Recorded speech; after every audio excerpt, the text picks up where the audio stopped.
Welcome. We're back into semester 2, and we're going to start our semester with physics, looking particularly at energy and then some forces as well. So let me move along. I'm in the wrong way, aren't I? In the wrong place. Get me out of the way. We're over there. That's a better place. So, what is energy? Energy is essentially described as power that's being derived from the utilization of physical or chemical resources. So things like, the light that's making me look quite pale in the background there. Heat, heater on. Getting machines to work out. I'll be out in the car there, we're going to dinner, drive the car away somewhere. With the energy being burnt to make that engine work is what we're going to look at in this little unit. So we can describe it as the strength and vitality required for sustained physical or mental activity. So again, the last term we looked at biological systems, particularly digestion, and how we took food and broke it down to get the energy from it. So that energy in the food has been used for us to do things. I'm sure you've all been very active over the holidays. Why didn't that move? That's not moving. That's better. So, where does energy come from? Well, essentially, there's two sources for energy on our planet. The first is really old. About 15 billion years ago, this thing called the Big Bang unlocked all of the energy. So there's this thing called a singularity, a super dense, really small object, which expanded rapidly. And the energy held in that singularity has been available to the universe to run itself. So the second, more direct source for us on a daily basis is the sun. So the sun is essentially boiling away up there in the space, lots of hydrogen and helium colliding and creating new atoms, but also releasing lots and lots of energy. And that energy arrives on the planet. It takes about 8 minutes for the energy of the sun to arrive here each day, or all the time. And it's been going on for about 4.6 billion years. So it's been running our little solar system within the universe for about 4.6 billion. And it's got about another 4.5 to 5 billion left. What will happen is the sun's going to implode. So it actually expands in size as it collapses on itself. And of course, as it does that, it'll consume all the terrestrial planets.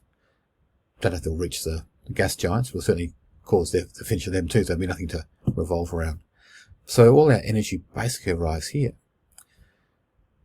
So it leads to a really big question.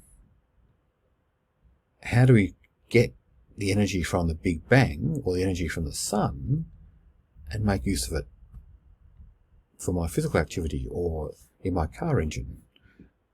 So we talk about transformations and transfers. That's going to be really important to us. So energy can take many forms. We talk about kinetic energy, which is energy of motion.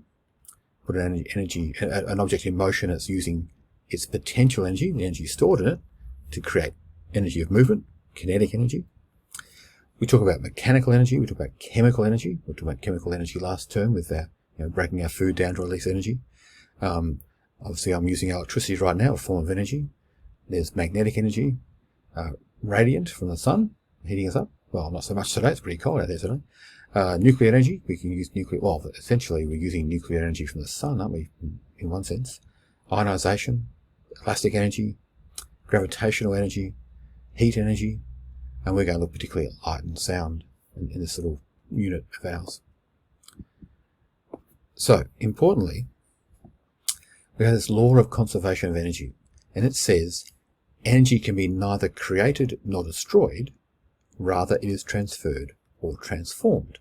Now, if you think back to term 1, we're talking chemistry, and a guy called Lavoisier had this law of constant mass, and it said mass can be neither created nor destroyed, rather transferred or transformed. So it's the same idea. And mass and energy, in many aspects, are very similar objects of things. We won't get too bogged down in how do we divide those at this point in time. So we need to think about how to transfer or transform energy. So a common type of energy transfer is the transfer of energy that is kinetic. So it's the potential energy causing a stationary object to become into motion is that change, that transfer from potential to kinetic energy. In energy transformation, the idea of a ball sitting on top of a hill, again, it's got potential energy. When I give it a little push and it starts to roll down the hill, that potential energy has transformed into kinetic energy. So these transfers, very similar things. If you're sitting by a heater at the moment, as I am, then the heat in my split system here is being generated from electricity. So we've got electrical energy transforming into heat energy and being transferred to me to warm me up. So we're constantly surrounded by these transfers and transformations of energy. That gets pretty heavy, doesn't it? Energy and the meaning of life. So the study of energy and its centrality to life, the universe and everything, is conducted by physicists. That's why physicists think they're the best scientists, of course. But lots of us use this idea. Everything comes back to energy. And that's so therefore the study and knowledge of energy is really important. Without energy, nothing happens. And so in about what's the figure? Might be a couple of trillion years, we're going to find that the universe stops because nothing will have energy to move anymore, and it'll all be frozen in time. It won't be around, it's okay.